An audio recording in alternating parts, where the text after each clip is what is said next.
Ei, você, tá com saudade da Yeonwoo? Então já se prepara para passar raiva, receber revelações fortíssimas e entregar seu coração nas mãos do maior casal de 2022. Sim, você vai ver tudo isso junto e misturado no segundo vídeo abreviando os episódios 5 a 9 de Uma Advogada Extraordinária.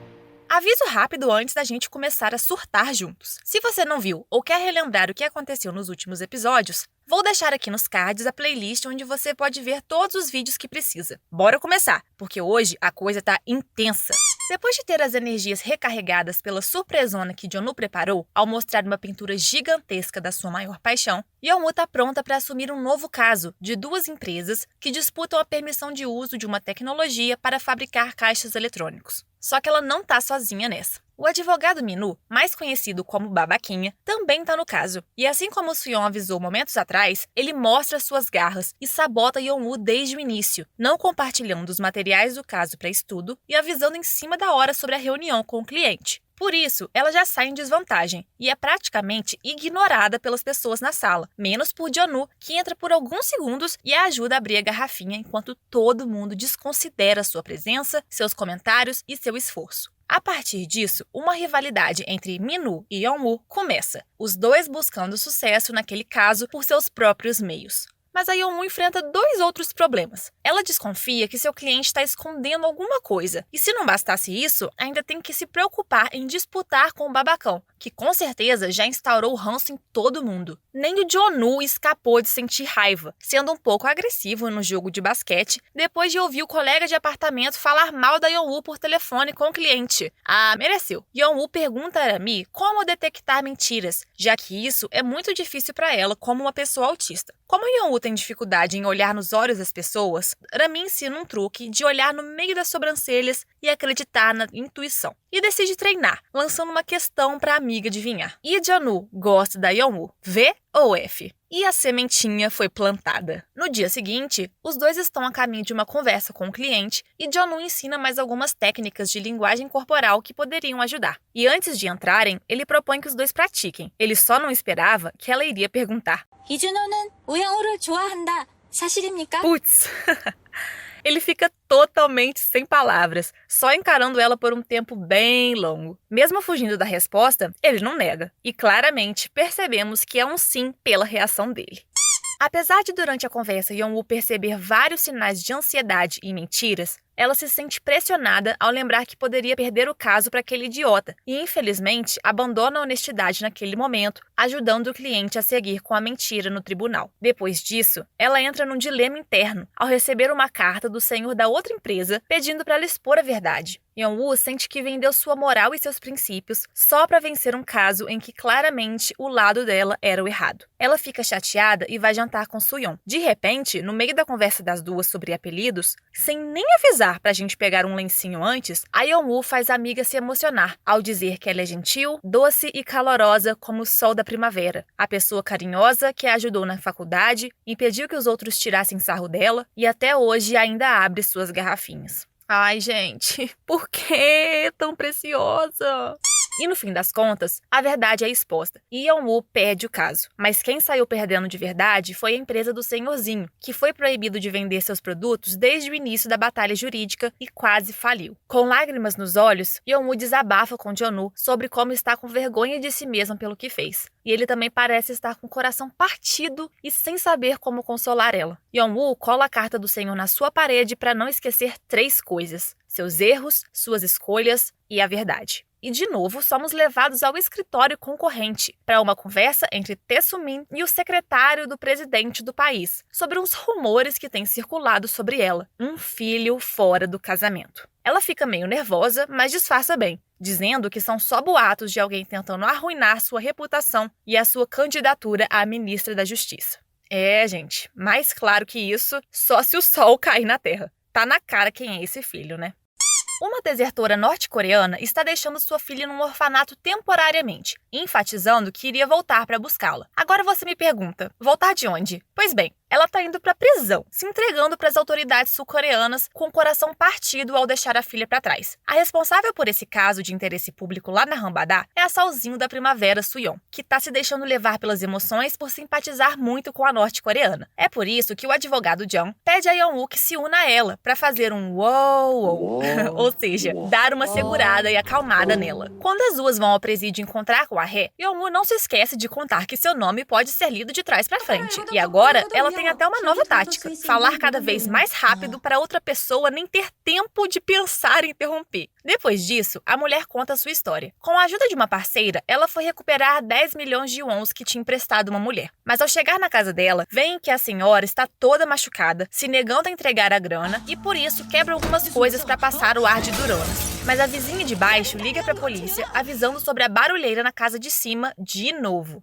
As duas, então, são presas em flagrante, acusadas de roubo seguido de agressão. Só que ela foge antes do julgamento e explica que fez isso porque sua filha tinha só 3 anos na época. Então, fugiu até que sua filha tivesse idade suficiente para reconhecer a própria mãe e se lembrar dela quando fosse solta. Yeon-woo fica mexida com essa informação, associando a ação da mulher com a de uma mãe baleia. E depois dessa conversa, vamos nos deixar levar pelas emoções juntas, defender essa mulher e ajudá-la a voltar para sua filha. Yeon-woo agora está mais empenhado do que a Suyeon em conseguir uma liberdade condicional e convence o advogado Jung disso. De noite, Jeonu está em casa bebendo com o Min-woo e agoniado por não ter respondido Yeon-woo dias atrás no carro sobre seus sentimentos e com medo dela entender o contrário. Min-woo tenta descobrir quem é essa tal mulher e logo de cara descarta a possibilidade de ser Yeon-woo, o que deixa Jeonu bem bravo. Como ele tá bêbado demais para perceber que Jeonu foi óbvio com aquela reação, Min-woo só aconselha que Jeonu se confesse logo para essa pessoa, mas ele não parece estar muito certo disso. E as investigações continuam. Yeon-woo e Chae-suyeon conversam com o advogado que defendeu o caso 5 anos atrás e descobrem que o diagnóstico das lesões da vítima na época foi tendencioso por ter sido feito por um médico que odeia os norte-coreanos. Com o apoio de Jeonu, eles também vão atrás da vítima, mas se assustam com o estrondo que vem da casa dela. Jeonu e Suyeon imediatamente levam as mãos para proteger Yeon-woo, e a advogada não deixa de reparar em seu olhar preocupado. O maldito do homem lá em cima bate na mulher, que tá toda machucada, e quando desce, os dois mais uma vez se colocam na frente da Yeon-woo, que tá bem assustada com aquilo. A vizinha de baixo aparece e chama a polícia, e conta para eles sobre os 5 anos seguidos de agressões daquele monstro. Jeonu tem a ideia de usar os registros policiais como provas, e na hora de ir embora, ele até tenta falar com Yeon-woo, mas não é daquela vez de novo.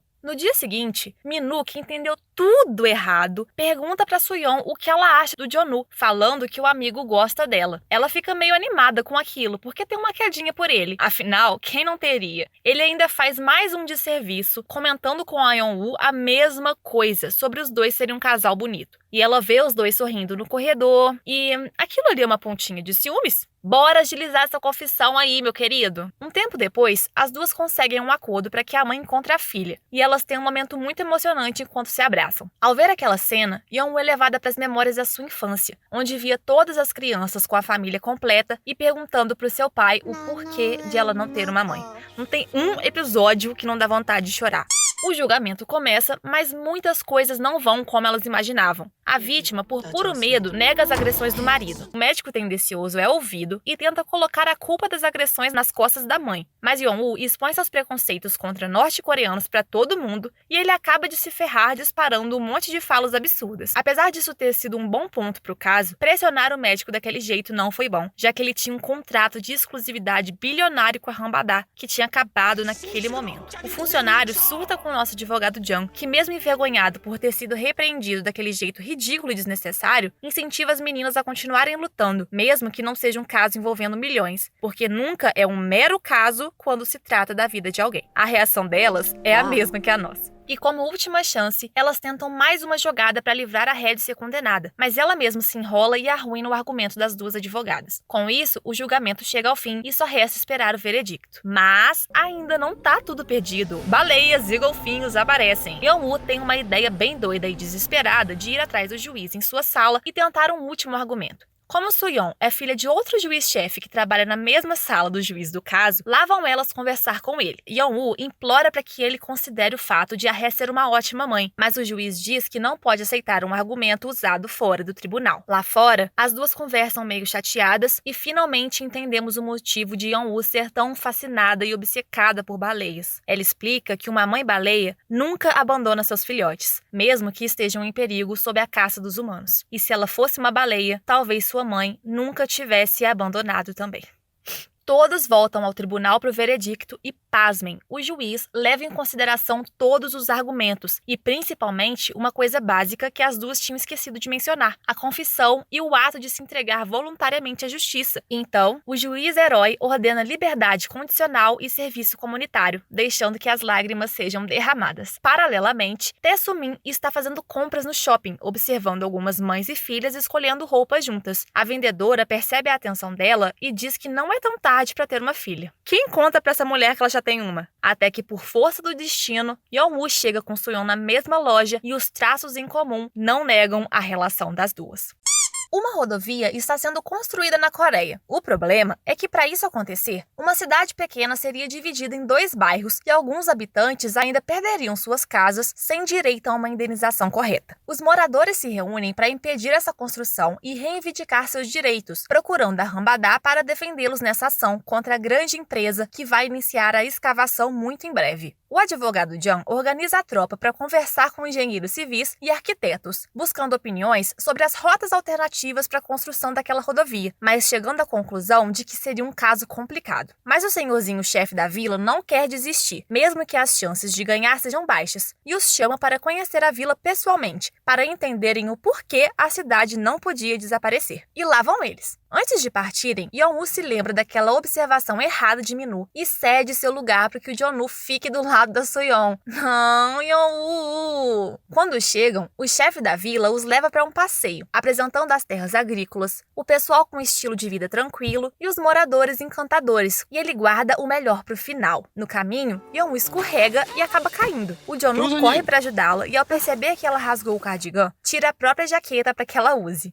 Meu Deus, eles nem chegam a se tocar minimamente e o meu coração parece que vai sair pela boca só pelo jeito que ele olha pra ela. Jeon-woo segue o caminho todo observando todos os passos de Yeon-woo, assim como a Soo-yeon, que tá atenta ali nos dois. Até que chegam à grandiosa árvore, que é como uma guardiã daquela população. Enquanto se encantam com a beleza da vila vista de cima, com o som de um violinista, o chefe conta que tentaram conseguir o título de monumento natural para a árvore, mas não conseguiram. E mais uma vez pede que os advogados assumam o caso. E depois daquela experiência, eles voltam para Hwambada prontos para lutar pela vila no tribunal, mas se espantam com as montanhas de documentos relacionados ao caso. Sem outra alternativa, o trio passa vários dias e noites analisando os detalhes, praticamente morando no meio dos papéis. E parece que não acaba nunca, porque o Jeon-woo chega com mais materiais e seu olhar não desgruda de Yeon-woo. Ela nem percebe isso, mas a Soo-yeon nota a preocupação e o cuidado dele. Ela fala que está escrito e desenhado na testa dele como o Jeon-woo gosta da Yeon-woo, mas a nossa bichinha se convenceu de que aquilo não era verdade, porque ele mudou de assunto quando perguntou sobre os sentimentos dele. Ou melhor, interrogou. É isso que a Soo-yeon fala. E com seu jeitinho meio duro por fora, mas mole por dentro, ela ainda dá uma bronca em Yeon-woo, quando a amiga diz que é difícil as pessoas gostarem dela por ser autista. Como assim, Yeon-woo? E eu? Eu te amo! E um monte de gente também. E encucada, ela conversa com Rami para descobrir o que sentia por Jeon-woo, relembrando momentos bons com ele e ficando com as bochechas vermelhinhas quando faz isso. Para saber se gosta dele, Rami propõe que Yeon-woo toque Jeon-woo para perceber se seu coração fica batendo como um louco. Ela deixa aquilo para lá um pouquinho para se concentrar no julgamento, em que os 2 maiores escritórios de advocacia estão se enfrentando.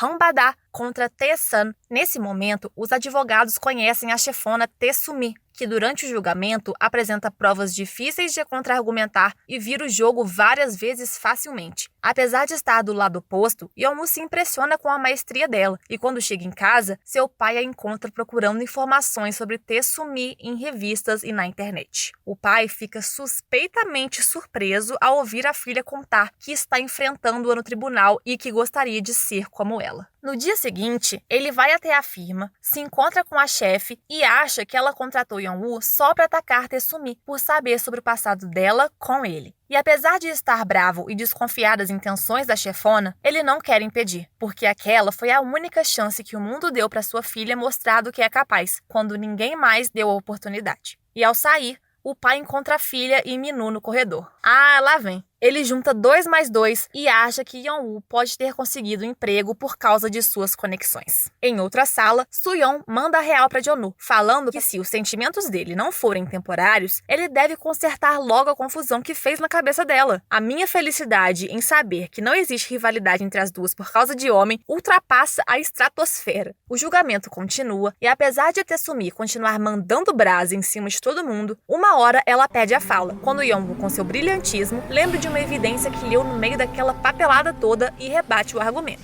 Eles também solicitam uma avaliação presencial no local, com a esperança de que o juiz se encante com a vila. Surpresa e impressionada com o desempenho da Yeon-woo, Tae-sumi se apresenta quando encontra ela no banheiro ao sair do tribunal. E quando todos estão indo embora, Soo-yeon arruma um jeito de fazer com que Yeon-woo volte de carro sozinho com Jeon-woo. Só que esse ato irrita Min-woo, muito mesmo. Ele acha que a Yeon-woo tá recebendo vantagens de todos os lados, fala sobre a possível conexão dela com a chefe e sobre como ela deve ser atacada como qualquer outra pessoa. No carro, Yeon-woo olha disfarçado para os detalhes de Jeon-woo, ou pelo menos tenta, né? Mas ele percebe os 2 olhões dela examinando cada centímetro. E chegando no escritório, ela faz um pedido para ele. Posso tocar em você só pra eu ver um negocinho aqui com o meu coração? Gente, ela quer confirmar se gosta dele ou não. E ouvindo aquilo, Jeon-woo começa a se aproximar mais e mais e todo mundo segura a respiração junto. Ele fala que é decepcionante descobrir que ela não sabe se o coração acelera só de os 2 estarem próximos. E ele vai se aproximando e os 2...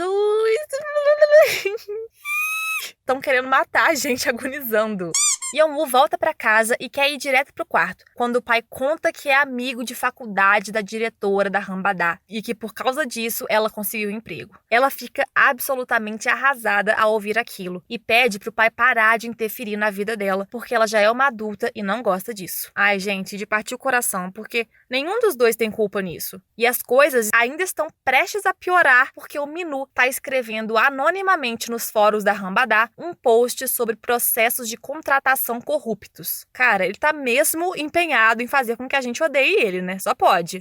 Por causa do mal-estar com o pai, Yeon-woo vai dormir na casa de Irami e antes de ir trabalhar, come sua comida favorita feita com todo amor e carinho pela amiga. Chegando no trabalho, as coisas não vão bem. Todos ficam olhando torto pra ela, porque já leram um post feito por Min-woo no fórum. A Yeon-woo é tão inocente que nem percebe isso e vai direto pra reunião no escritório do advogado Jung. Todos ali já leram e Soo-yeon tem certeza sobre quem é o responsável por tudo aquilo, que inclusive tá fingindo que não é com ele. A chefe aparece pra dar uma encorajada no time, avisando pra eles não perderem para Tae-sumi e ainda manda uma indireta sobre a publicação, falando que não passava de uma fofoca infundada. Depois da reunião, Soo-yeon mostra o post para Yeon-woo. Além de estar magoada pelo pai ter escondido sua conexão com a chefe, ainda tem que enfrentar os cochichos maldosos dos outros. Até ela mesma começa a duvidar de sua capacidade, mas a Soo-yeon fica brava de verdade dessa vez e defende Yeon-woo na base do grito, falando bem alto para todo mundo ouvir, inclusive para aquele sonso do Min-woo, que a contratação dela é justa sim e que não contratar alguém tão talentoso como ela lá no início já era uma forma de discriminação. Soo-yeon aproveita e dedura Min-woo e incentiva Yeon-woo a mostrar pra ele quem manda. Os 2 escritórios voltam à cidadezinha, dessa vez com o juiz, que aceitou visitar presencialmente. Mas diferente da primeira vez, tá um dia miserável, chovendo pra caramba, o que impede todo mundo de testemunhar a beleza da cidade enquanto caminham pelas ruas. Além disso, Tae-sumi apresenta um formulário que vários moradores assinaram, concordando com a construção da estrada em troca do dobro do valor inicial de compensação. Eles levam o juiz até a árvore, mas imagina o caos. Tudo molhado, escorregadio, tombo, muito vento, muita água. O pior cenário que podiam ter, eles estavam tendo. O juiz fala que sua decisão sobre parar ou continuar a construção será baseada nos formulários de consentimento dos moradores e dá às equipes uma semana para apresentar os documentos como provas.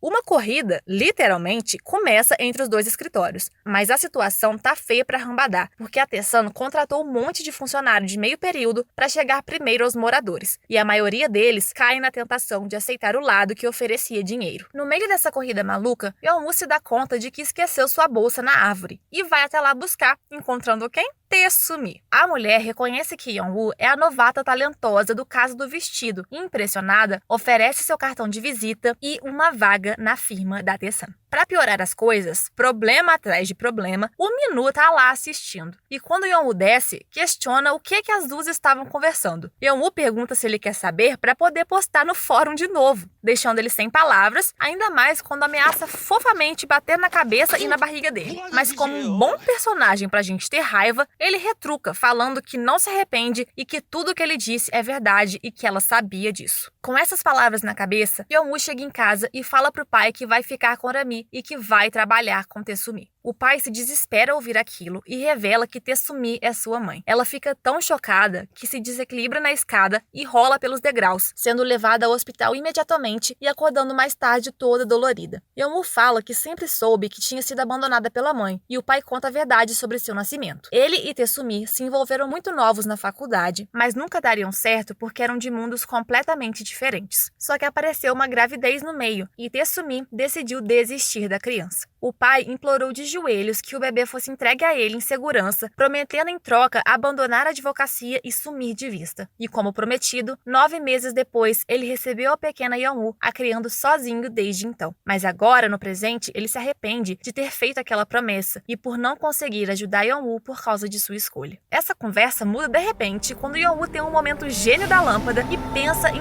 como a grande árvore pode ser usada no caso. Imediatamente, ela liga pro pobre do advogado Jung, que é acordado no meio da noite e acaba pegando no sono no meio da ligação. Afinal, são 3 horas da madrugada. No dia seguinte, Yeon-woo e Jeon-woo vão conversar com o violinista, pedindo pelos documentos que negaram a qualificação da árvore como monumento natural, já que ele foi o responsável por isso anos atrás. Quando ficam sozinhos, eles conversam sobre o que aconteceu naquela noite que quase infartou a gente. Yeon-woo ficou tão nervosa com a proximidade e com o ritmo acelerado do seu coração que simplesmente empurrou Jeon-woo e fugiu. Mas com isso, ela confessa ali, naquele momento, que gosta dele, sem nem dar tempo de uma resposta, porque ela nota o violinista fugindo e os dois saem correndo atrás dele. Depois de uma correria e perseguição, ele é derrubado e pego, confessando que nunca nem apresentou o pedido para especialistas examinarem a árvore e enquadrá-la como um monumento natural, que nem todo mundo pensava que ele tinha feito todo aquele tempo. No tribunal, Taesan ganha o comitê com a maioria das assinaturas a favor da construção, mas eles não ganham a guerra. O juiz não esperava que a equipe da Hambada fosse apresentar uma foto dele segurando um guarda-chuva com a estampa de um golfinho, um presente da construtora do caso dado aos seus clientes. O advogado Jung argumenta que o juiz poderia ser parcial por ser cliente da empresa e pede a suspensão da construção. E não só isso, Yeon-woo também consegue a permissão para que a árvore seja transformada em monumento natural, o que significa que a estrada será forçada a mudar de rota, deixando os moradores alegres. Toma essa, mamãe! Um tempo depois, Yeon-woo aparece para uma reunião com Taesumi, que tá crente que ia contratar a nossa gêniozinho, mas ela muda completamente de expressão, se chocando totalmente quando Yeon-woo fala de quem é filha. Ela diz que não pode se juntar ao escritório Taesan porque isso seria como deixar seu pai e ir pro lado da mãe que tinha a abandonado. Taesumi tá completamente perplexa e apesar de não falar nada, seu olhar diz muita coisa.